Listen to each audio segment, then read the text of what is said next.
I was taken by surprise when I recently saw not one but two videos from Techie City claiming that the 3GB GTX 1060 cannot run Arc Raiders because of having just 3GB of VRAM. But back in January 2026, I was not only able to run Arc Raiders on a 3GB Radeon R9 280, but I was also able to run it on a 2GB Radeon R9 270. However, what was aimed to be as a rebuttal video then turned into a journey exploring how 2GB video cards run Arc Raiders, and then pushing it further to see if even some 1GB video cards can run it, graphics quality be damned. There were some hard lessons that were taught along the way, with regards to what API is properly supported for a given architecture. One of these lessons was particularly painful, and had me reconsider what should be labeled as fine wine GPUs. Now, I did not want to include the results for the GTX 1063 GB card itself, because I have a review for it scheduled for later.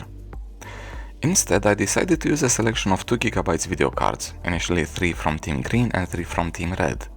The GTX 1050, 960 and even 760 from NVIDIA, and the RX 460, R9 270 and the R7 from AMD. Encouraged by the results, I then added more GPUs, including the 2GB 750 Ti, 1GB 650 Ti and the 1GB Radeon HD 7790. I stuck with 720 resolution and low settings across all my tests. You see, back in January, the 2GB R9 270 was able to only produce potato-looking graphics, and going any higher than that would not help. But then, much to my surprise, the first card to be tested, the GTX 1050, managed to produce somewhat decent-looking graphics. Don't get me wrong, they are still bad, but to me the 2GB experience today looks a bit better than it did a few months ago. Anyway, using the DirectX 12 renderer, the NVIDIA GPUs had no problems delivering decent average frame rates, with 1% lows that, in hindsight, are also fine. The average FPS ranges from 52 FPS for the GTX 750 Ti to the low 70s for the Pascal and Maxwell GPUs. The 1% loss goes from 40s to mid 50s for the 960 and 1050. Remarkably, the 1% loss for the GTX 750 Ti look quite good at 42 compared to the GTX 760. A frame rate cap at 45 or even 50 FPS definitely helps the Kepler cut, but it is not mandatory. While the Polaris card ran fine, testing the older 2GB GCN based Radeons led me to consistent crashes. And this was not an issue with VRAM, since attempting to run the game on the 3GB R9 280 or the 4GB R9 370 and R9 290X all led to the same crashes.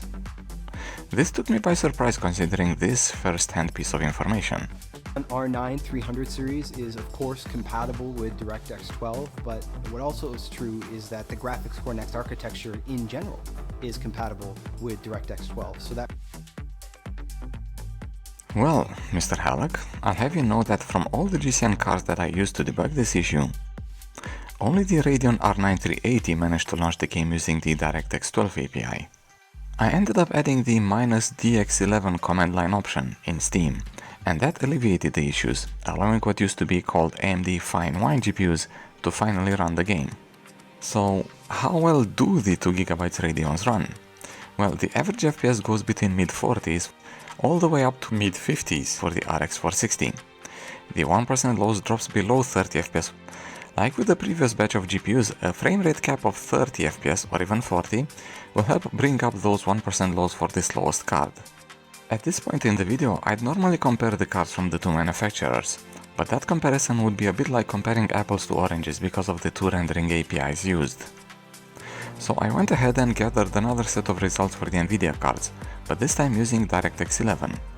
We get somewhat similar average frame rates, between 48 FPS scored by the 750 Ti and 76 FPS with the GTX 960.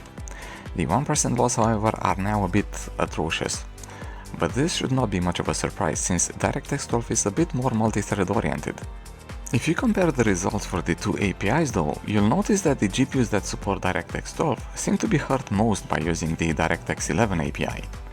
But if you look at it the other way around, using DirectX 12 makes for a better experience for all NVIDIA GPUs. And if we now compare the NVIDIA cards to the Radeons, it's a no contest, I'm afraid.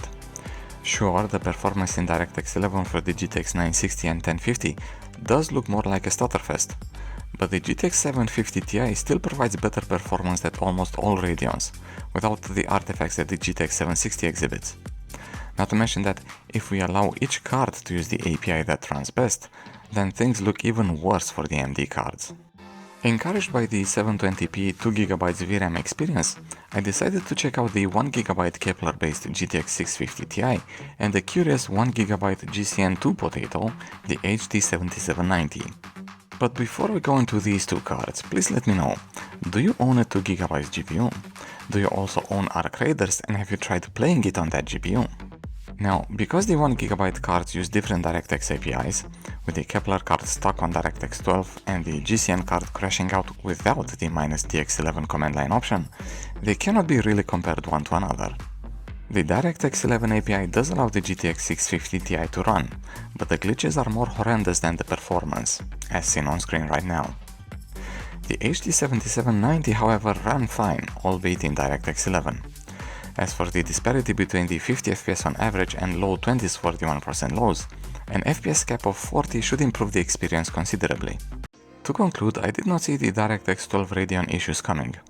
AMD GPUs, the first to claim DirectX 12 and Vulkan support, are now relying on the -DX11 switch for this game. And to rub salt in the wound, the GTX 760, a sample of Kepler, an architecture focused on DirectX 11 performance first, managed to run the game just fine using the DirectX 12 API. If anything, it feels like NVIDIA was a bit more conservative when declaring the DirectX 12 compatibility, while AMD decided to just, tick the box early. Anyway, back to the 2GB cards running Arc Raiders, the initial topic of the video. Yes, they can still do it, and about 2 teraflops in floating .32 performance should be enough to provide a decent frame rate at 1280x720. Yes, the 2GB of VRAM will make the game look potato-y, especially in the fringe areas of the map, where players don't really venture into. Unfortunately though, while documenting how 2GB cards run Arc Raiders, we also found how quickly legacy cards that could run the game a few months ago can be left out. Sure, -DX11 in the command line parameters does help, but it is ultimately a fuse delayed bomb with a fuse of unknown length.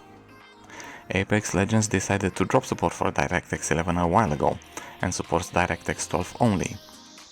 Fortnite did the same, with even the performance rendering mode now using the newer API. And while older NVIDIA cards seem to be faring a bit better, they can end up being left out just as easily. As for this video, well, we reached the end of it. Thanks for watching, I hope you liked it, and I'll see you for the next one.